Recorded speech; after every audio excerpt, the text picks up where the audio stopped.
Hello, I'm Peter Medine, professor of English at the University of Arizona, where I've been a member of the faculty since 1969.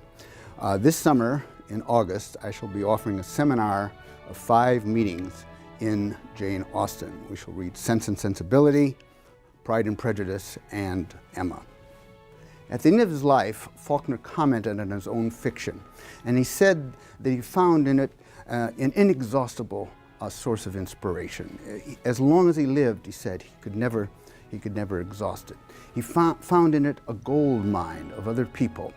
And so, he said, he created a cosmos of his own. A cosmos of his own.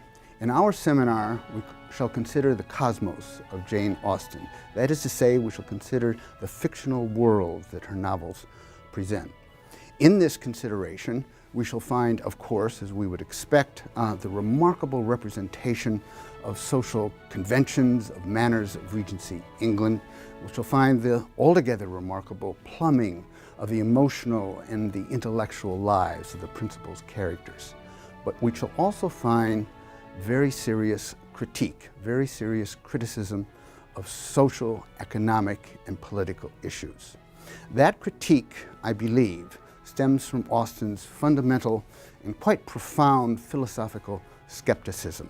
That position, that philosophical position, can be best expressed in her own words, or the words that she gives to the narrator of Emma. The narrator says at one point, seldom, very seldom, is the complete truth available to us through human disclosure.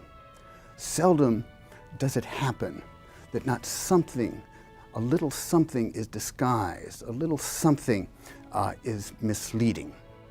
So what we shall do is to consider the irony of Jane Austen's novelistic art, the narrative of her novels, the characterization, the plotting, of course. The narrative is especially interesting. Pride and Prejudice begins with a famous sentence. It is a truth universally acknowledged that a single man of good fortune must be in want of a wife.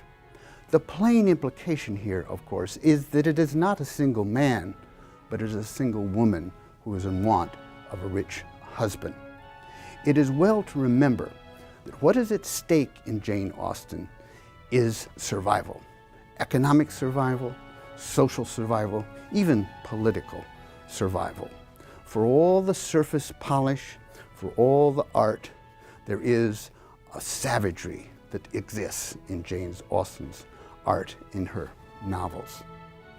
Toward the end of her life, she wrote to her favorite sister, Cassandra, that one of her novels was 2 inches of ivory finely engraved. It's a wonderful metaphor for her novels. After all, the polish, the artistic refinement, the grace, it's all there. But still there's the questioning, still there is the interrogation, still there's a searing analysis of what it is to be an individual, what it is to live in society.